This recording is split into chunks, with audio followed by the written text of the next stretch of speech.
แปลหนังสือธรรมบทภาคที่6เรื่องแห่งยมุกปาฏิหาริย์หน้า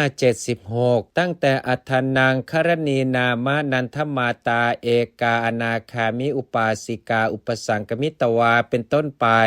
อัฏฐาครั้งนั้นอนาคามิอุปาสิกาอันว่าอุบาสิกาผู้อนาคามีเอกาคนหนึ่งนันทมาตาผู้เป็นมารดาของมานพชื่อว่านันทะครณีนามะชื่อว่าครณีอุปสังกมิตวาเข้าไปเฝ้าแล้วนางสัทธารังซึ่งพระศาสดานั้นอาหากราบทูลแล้วอิติว่า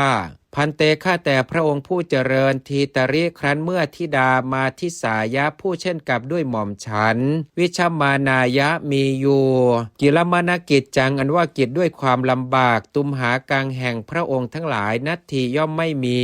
อาหารอันว่าหม่อมฉันกริษามิจะกระทำปาฏิหาริยังซึ่งปาฏิหาริย์อิติดังนี้สถานว่าพระศาสดาปุเชตรัสถามแล้วอิติว่าครณิดูก่อนครณีตวังอันว่าเธอกริษสีจะกระทำกระถังอย่างไรอิติดังนี้ครณีอันว่านางครณีอาหากราบทูลแล้วอิติว่าพันเตข้าแต่พระองค์ผู้เจริญอาหารอันว่าหม่อมฉันกัตวากระทำแล้วมหาปัทวิงซึ่งแผ่นดินใหญ่จักรวาลคัพเพในห้องแห่งจักรวาลเอกัสมิงห้องหนึ่งอุทธกังให้เป็นน้ำนิมุชิตวาดำลงแล้ววิยะราวกะอุทธกะสกุนิกาอันว่านกตัวเที่ยวไปในน้ำทัศเศสามิจักแสดงอัตตานางซึ่งตนปาจีนะจักรวาลมุขวัตติอย่างที่ขอบแห่งปากแห่งจักรวาลในทิศปราจีนตถาอันว่าเหมือนอย่างนั้นตถาคือว่าอาหารอันว่าหม่อมฉันกัตวากระทำแล้วมหาปฐวิงซึ่งแผ่นดินใหญ่จักรวาลคัพเพในห้องแห่งจักรวาลเอกัสมิงห้องหนึ่งอุทธกังให้เป็นน้ำนิมุชิตวาดำลงแล้ววิยะราวกะอุทธกะสกุนิกาอันว่านกตัวเที่ยวไปในน้ำทัศเศสามิจักแสดงอัตตานางซึ่งตนปัจฉิมอุตรทักขินาจักรวาลมุขวัตติยังที่ขอบแห่งปากแห่งจักรวาลในทิศปัจฉิมและทิศอุดรและทิศทักษิณตถาอันว่าเหมือนอย่างนั้นตถาคือว่าอาหารอันว่าหม่อมฉันกัตวากระทำแล้วมหาปฐวิงซึ่งแผ่นดินใหญ่จักรวาลคัพเพในห้องแห่งจักรวาลเอกัสมิงห้องหนึ่งอุทธกังให้เป็นน้ำนิมุชิตวาดำลงแล้ววิยะราวกะอุทธกะสกุนิกาอันว่านกตัวเที่ยวไปในน้ำทัศเศสามิจักแสดงอัตตานางซึ่งตนมัชเชในท่ามกลางอัฏฐภาเวครั้นเมื่อความเป็นอัฏฐะอย่างนั้นสันเตมีอยู่มหาชนานว่ามหาชนทั้งหลายทิสวาเห็นแล้วมังซึ่งหม่อมฉันวจเนครั้นเมื่อคำอิติว่าเอสาอิทธิอันว่าหญิงนั่นกาเป็นใครโหติย่อมเป็นอิติดังนี้เกณจิอันใครวุตเตกล่าวแล้วว่าขันติจะกล่าวอิติว่าเอสาอิทธิอันว่าหญิงนั่นครณีนามะเป็นผู้ชื่อว่าครณีโหติย่อมเป็นอายังอนุภาโวอันว่าอนุภาพนี้อนุภาโวเป็นอนุภาพอิทธิยาของหญิงเอกิสาคนหนึ่งโหติย่อมเป็นตาวกรปณะส่วนว่าอนุภาโวอันว่าอนุภาพพุทธานางของพระพุทธเจ้าทั้งหลายกีทิโสเป็นเช่นไรพระวิสติจักเป็นอิติดังนี้ติทยานว่าเดรัจฉีทั้งหลายอทิสวาไม่เห็นแล้วตุมเหซึ่งพระองค์ทั้งหลายวะเทียวปลายิสสันติจากหนีไปเอวังด้วยอาการอย่างนี้อิติดังนี้อัฏฐาครั้งนั้นสถานว่าพระศาสดาวัตวาตรัสแล้วนางครณิงกับนางครณีนั้นอิติว่าครณิดูก่อนครณีอาหารอันว่าเราชานามิย่อมรู้เตเอวรัวปังปาติหาริยังกาตุงสมถภาวังเขตภาวังซึ่งความที่เตแห่งเธอสมถะเขตเป็นผู้สามารถกาตุงเพื่ออันกระทำปาฏิหาริยังซึ่งปาฏิหาริย์เอวรูปังอันมีอย่างนี้เป็นรูปเตเอวรูปังปาฏิหาริยังกาตุงสมถภาวังซึ่งความที่แห่งเธอเป็นผู้สามารถเพื่ออันกระทำซึ่งปาฏิหาริย์อันมีอย่างนี้เป็นรูปปณะแต่ว่ามาลาปุตโตอันว่าพวงแห่งดอกไม้อาอย่างนี้ชเนหิอัญชนทั้งหลายพัทโทผูกแล้วอัฏฐายะเพื่อประโยชน์ตวะแก่เธอนะหามิได้อิติดังนี้ปฏิคิปิทรงห้ามแล้วสาครณีอันว่านางครณีนั้นจินเตตวาคิดแล้วอิติว่าสัทธาอันว่าพระศาสดาณอนุชานาติย่อมไม่อนุญาตเมแก่เรา อัญโยปุคโลอันว่าบุคคลอื่นสมัทโถผู้สามารถกาตุงเพื่ออันกระทำปาฏิหาริยังซึ่งปาฏิหาริย์อุตริตรังอันยิ่งกว่ามยากว่าเราอธิมีอยู่อัฏฐาแน่แท้อิติดังนี้อัฏฐาสีได้ยืนอยู่แล้วเอกมันตังณที่สุดส่วนข้างหนึ่งสถาปิแม้อันว่าพระศาสดาจินเตตวาทรงดำริแล้วอิติว่าคู่โนอันว่าคุณเตสังสาวกานังของสาวกทั้งหลายเหล่านั้นปากโตเป็นคุณปรากฏแล้วพวิสติจักเป็นเอวังอย่างนี้เอวะนั่นเทียวอิติดังนี้มัญญมาโนทรงสำคัญอยู่อิติว่าสาวการว่าสาวกทั้งหลายนัตทิสันติจักบรรลือสีหานาทางบรรลือเพียงดังสีหะมัชเชในท่ามกลางปริสายะแห่งบริษัทชาติงสายโยชนายะอันมียอด36เป็นประมาณเอวังด้วยอาการอย่างนี้อิติดังนี้ปุชชิตรัสถามแล้วสาวกเกซึ่งสาวกทั้งหลายอปเร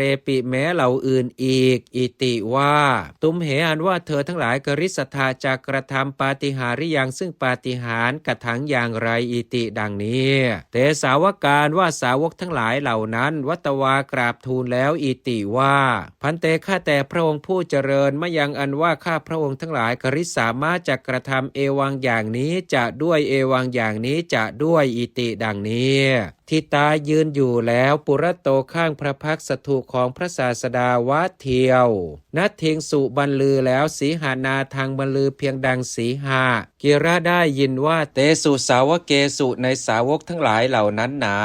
จุลอนาถาปินดิโกอันว่าคฤหบดีชื่อว่าจุลอนาถาปินดิกาจินเตตวาคิดแล้วอิติว่าอนาคามิอุปาสเกครั้นเมื่ออุบาสกผู้อนาคามีปุเตผู้เป็นบุตรมาทิเสผู้เช่นกับด้วยเราวิชมาเนมีอยู่กิลมนกิจจังอันว่ากิจด้วยความลำบากสัตถุแห่งพระศาสดานัตถิย่อมไม่มีอิติดังนี้วัตวากราบทูลแล้วอิติว่าพันเตข้าแต่พระองค์ผู้เจริญอหังอันว่าข้าพระองค์กริสามิจักกระทำปาฏิหาริยังซึ่งปาฏิหาริย์อิติดังนี้สัทธาราปุถโธปุถโธผู้สัทธาราอันพระศาสดาปุถโธตรัสถามแล้วสัทธาราปุถโธผู้อันพระศาสดาตรัสถามแล้วอิติว่าตวังกันว่าเธอกริสสีจะกระทำกระถังอย่างไรอิติดังนี้อาหากราบทูลแล้วอิติว่าพันเตข้าแต่พระองค์ผู้เจริญอาหังอันว่าข้าพระองค์นิมมินิตวาเนรมิตแล้วพรหมทัตตภาวังซึ่งอัตภาพเพียงดังอัตภาพแห่งพรหมทวาทสายโยชนิกังอันประกอบแล้วด้วยโยชน์12อโปเทสามิจักปรบพรหมะอโปธนังนามะชื่อปรบเพียงดังการปรบแห่งพรหมสัทเทนะด้วยเสียงมหาเมฆาคชิตะสัทธิเสนะอันเช่นกับด้วยอันกระหึ่มแห่งเมฆก้อนใหญ่มัชเชในท่ามกลางปริสายะแห่งบริษัทอิมิสานี้มหาชนานว่ามหาชนทั้งหลายปุจิตวาถามแล้วอิติว่าเอโสสัทโธอันว่าเสียงนั่นกิงสัทโธนามะชื่อว่าเป็นเสียงอะไรโหติย่อมเป็นอิติดังนี้วัคขันติจะกล่าวอิติว่ากิระได้ยินว่าเอโสสัทโธอันว่าเสียงนั่นพระมะอโปธนสัทโธนามะชื่อว่าเป็นเสียงแห่งการปรบเพียงดังการปรบแห่งพรหมจุลอนาถบินดิกัสสะของคฤหบดีชื่อว่าจุลอนาถบินดิกะโหติย่อมเป็นอิติดังนี้ติทยานว่าเดรัจฉีทั้งหลายจินเตตวาคิดแล้วอิติว่าอนุภาโวอันว่าอนุภาพเอโสนั่นอานุภาโวเป็นอานุภาพขหปฏิกัสสะของคฤหบดีโหติย่อมเป็นตาวากรพุทธานุภาโวอันว่าอานุภาพของพระพุทธเจ้ากีทิโสเป็นเช่นไรพระวิสติจักเป็นอิติดังนี้อธิสวาไม่เห็นแล้วตุมเหซึ่งพระองค์ทั้งหลายวัดเทียวปลายิสันติจักหนีไปอิติดังนี้สัทธานว่าพระศาสดาวัตวาตรัสแล้วตถาเหมือนอย่างนั้นเอวะนั่นเทียวขหปฏิกัสสะแก่คฤหบดีตัสสาปิแม้นั้นอิติว่าอาหังอันว่าเราชานามิย่อมรู้อานุภาวังซึ่งอานุภาพเตของเธออิติดังนี้ณอนุชานิไม่ทรงอนุญาตแล้วปาฏิหาริยกรณังซึ่งการกระทำซึ่งปาฏิหาริย์อาทาครั้งนั้นวีรสามเณรีนามะชื่ออันว่าสามเณรีชื่อว่าวีรา สตวัสสิกาผู้มีการฝนเจ็ดปฏิสัมพิทัปปตาผู้บรรลุแล้วซึ่งปฏิสัมพิทาเอการูปหนึ่งวันทิตวาถวายบังคมแล้วสถารังซึ่งพระศาสดาอาหากราบทูลแล้วอิติว่าพันเตข้าแต่พระองค์ผู้เจริญอาหังอันว่าหม่อมฉันกริษามิจะกระทำปาฏิหาริยังซึ่งปาฏิหาริย์อิติดังนี้ศรัทธาอันว่าพระศาสดาปุชีตรัสถามแล้วอิติว่าวีเรดูก่อนวีราตวังอันว่าเธอกริษสีจะกระทำกระถังอย่างไรอิติดังนี้วีระสามเณรีอันว่าสามเณรีชื่อว่าวีราอาหากราบทูลแล้วอิติว่าพันเตข้าแต่พระองค์ผู้เจริญอาหังอันว่าหม่อมฉันอาหาริตวานำมาแล้วสิเนรุงซึ่งภูเขาชื่อว่าสิเนรุจะด้วยจักรวาลปัปพตังซึ่งภูเขาชื่อว่าจักรวาลจะด้วยหิมวันตังซึ่งภูเขาชื่อว่าหิมพานจะด้วยทเปตวาวางไว้แล้วปฏิปาติยาตามลำดับฐานในที่อิมัสมิงนี้นิคมิตวาออกไปแล้วปพัตตโตจากภูเขาตโตนั้นขมิสามิจากไปอสัชชมานาไม่ขัดข้องอยู่วิยะราวกะหังสาสกุณีอันว่านางนุกหุงมหาชโนอันว่ามหาชนทิสวาเห็นแล้วมังซึ่งหม่อมฉันปุชิตวาถามแล้วอิติว่าเอสากุมาริกาว่านางกุมาริกานั่นกาเป็นใครโหติย่อมเป็นอิติดังนี้วัคคติจะกล่าวอิติว่าวีระสามเณรีอันว่าสามเณรีชื่อว่าวีราอิติดังนี้ติทยานว่าเดรัจฉีทั้งหลายจินเตตวาคิดแล้วอิติว่าอนุภาวรว่าอนุภาพอย่างนี้อานุภาโวเป็นอานุภาพสามเณริยาของสามเณรี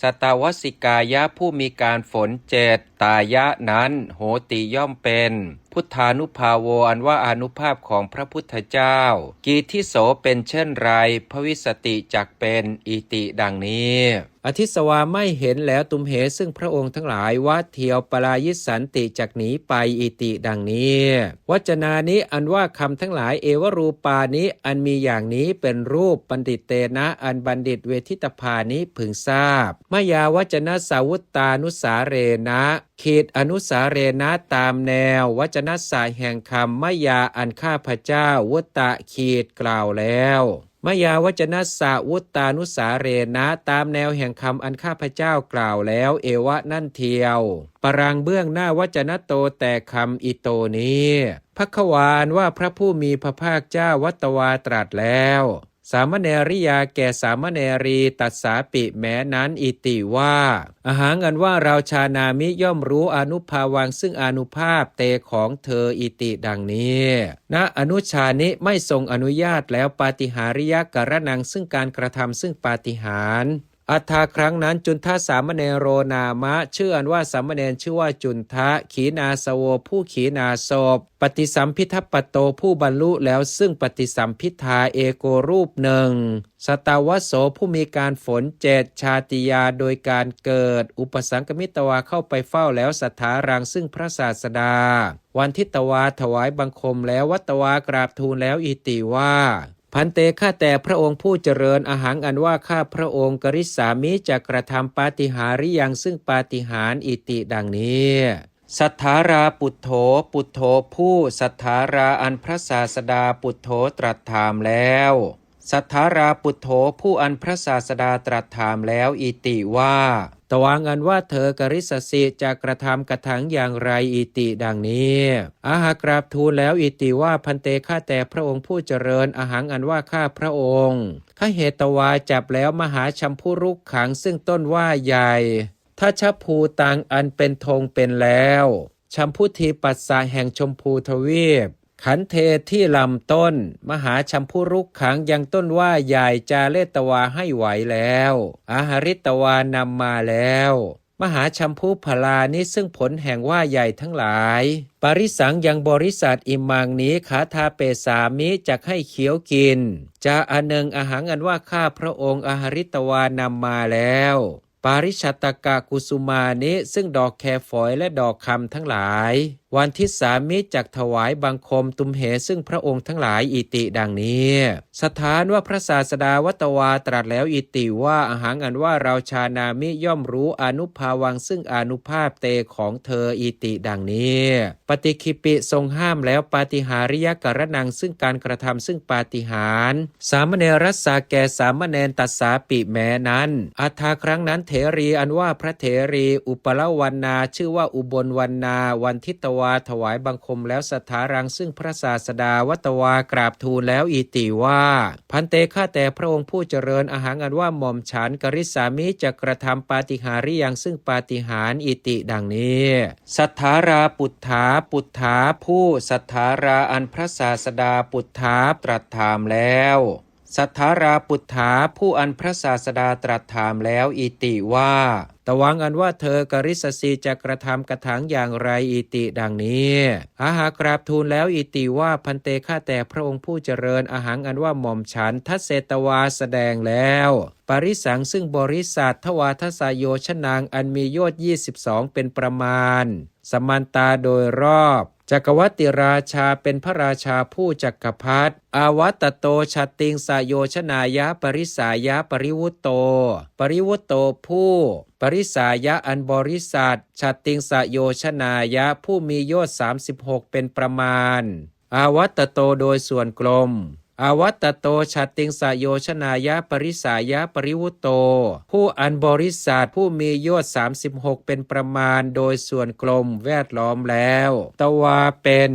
อาคันตวามาแล้ววันที่สามิจักถวายบังคมตุมเหซึ่งพระองค์ทั้งหลายอิติดังนี้สถานว่าพระศาสดาวัตวาตรัสแล้วอิติว่าอาหารอันว่าเราชานามิย่อมรู้อนุภาวังซึ่งอนุภาพเตของเธออิติดังนี้ปฏิคิปิทรงห้ามแล้วปาฏิหาริยกรณังซึ่งการกระทำซึ่งปาฏิหาริย์เถริยาแก่พระเถรีตัสสาปิแม้นั้นอัฏฐาครั้งนั้นมหาโมคคัลลานะเถโรอันว่าพระเถระชื่อว่ามหาโมคคัลลานะวันทิตวาถวายบังคมแล้วภัควันตังซึ่งพระผู้มีพระภาคเจ้าวัตวากราบทูลแล้วอิติว่าพันเตข้าแต่พระองค์ผู้เจริญอาหารอันว่าข้าพระองค์กริสามิจะกระทำปาฏิหาริย์อย่างซึ่งปาฏิหาริย์อิติดังนี้สัทธาราปุถโธปุถโธผู้สัทธาราอันพระศาสดาปุถโธตรัสถามแล้ว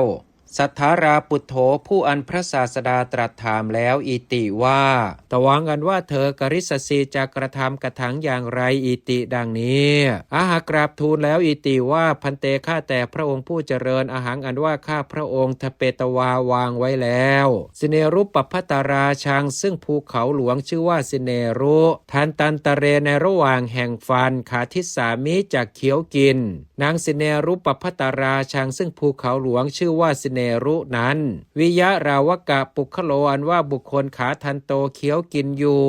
สาสปะวีชังซึ่งพืชแห่งเมล็ดพันธุ์ผักกาดอิติดังนี้สถานว่าพระศาสดาปุชิตรัสถามแล้วอิติว่าตวังอันว่าเธอกริสสีจะกระทำกิ่งปาฏิหาริย์อย่างซึ่งปาฏิหาริย์อะไรอันอย่างอื่นอิติดังนี้เถโรอันว่าพระเถระอาหากราบทูลแล้วอิติว่าอาหารอันว่าข้าพระองค์สังเวลิตวาม้วนแล้วมหาปัทวิงซึ่งแผ่นดินใหญ่อิมังนี้กัตวากระทำวิยะให้เป็นราวกะว่ากตสารกังเสือลำแพนนิคิปิสามิจักใส่เข้าอังคุลันตะเรในระหว่างแห่งนิ้วมืออิติดังนี้สถานว่าพระศาสดาปุชิตรัสถามแล้วอิติว่าตวังอันว่าเธอกริสสีจะกระทำปาฏิหาริย์อย่างซึ่งปาฏิหาริย์กิ่งอะไรอันอย่างอื่นอิติดังนี้เถโรว่าพระเถระอาหากราบทูลแล้วอิติว่าอาหารอันว่าข้าพระองค์มหาปัทวิงยังแผ่นดินใหญ่ปริวัตเตตวาให้เป็นไปรอบแล้วกัตวากระทำวิยะให้เป็นราวกะว่ากุลาละจักกังล้ออันเป็นวิการแห่งดินมหาชนางยังมหาชนขาทาเปสามิจักให้เขียวกินปัทโวชังซึ่งโอชะอันเกิดแล้วแต่แผ่นดินอิติดังนี้สถานว่าพระศาสดาปุชิตรัสถามแล้วอิติว่าตวังอันว่าเธอกริสสีจะกระทำปาฏิหาริย์อย่างซึ่งปาฏิหาริย์กิ่งอะไรอันอย่างอื่นอิติดังนี้ เถโรอันว่าพระเถระอาหากราบทูลแล้วอิติว่าอาหังอันว่าข้าพระองค์กัตวากระทำแล้วปัทวิงซึ่งแผ่นดินวามหัตเถในมือข้างซ้ายทเปสามิจักตั้งไว้สเตซึ่งสัตว์ทั้งหลายอิเมเหล่านี้ทีเปในทวีปอัญญสมิงอื่นทักขินหัตเถนะด้วยมือข้างขวาอิติดังนี้สถานว่าพระศาสดาปุชิตรัสถามแล้วอิติว่าตวังอันว่าเธอกริสสีจะกระทำปาฏิหาริยังซึ่งปาฏิหาริย์กิ่งอะไรอันยังอื่นอิติดังนี้เถโรอันว่าพระเถระอาหากราบทูลแล้วอิติว่าอาหังอันว่าข้าพระองค์กัตวากระทำแล้วสิเนรุงซึ่งภูเขาชื่อว่าสิเนรุชาตาทานดังให้เป็นคันแห่งร่มอุคิปิตวายกขึ้นแล้วมหาปัทวิงซึ่งแผ่นดินใหญ่ทเปตวาวางไว้แล้วอุปริในเบื้องบนตัสสาสิเนรุสะแห่งภูเขาชื่อว่าสิเนรุนั้นอาทายะถือเอาแล้วเอกหัตเถนะด้วยมือข้างหนึ่งวิยะราวกะภิกขุอันว่าภิกษุชาตหัตโถผู้มีร่มในมือจังกมิสามิจักจงกรมอากาเสในอากาศอิติดังนี้สถานว่าพระศาสดาวัตวาตรัสแล้วอิติว่าอาหังอันว่าเราชานามิย่อมรู้อนุภาวังซึ่งอนุภาพเตของเธออิติดังนี้ณอนุชานิไม่ทรงอนุญาตแล้วปาฏิหาริยกรณังซึ่งการกระทำซึ่งปาฏิหาริย์เทระสะแก่พระเถระตัสสาปิแม้นั้นโสเถโรอันว่าพระเถระนั้นจินเตตวาคิดแล้วอิติว่าสถานว่าพระศาสดามันเยเห็นจะชานาติย่อมทรงทราบปุคลังซึ่งบุคคลสมัตถังผู้สามารถกาตุงเพื่ออันกระทำปาฏิหาริยังซึ่งปาฏิหาริย์อุตริตรังอันยิ่งกว่ามยากว่าเราอิติดังนี้อัฏฐาสิได้ยืนอยู่แล้วเอกมันตังณที่สุดส่วนข้างหนึ่ง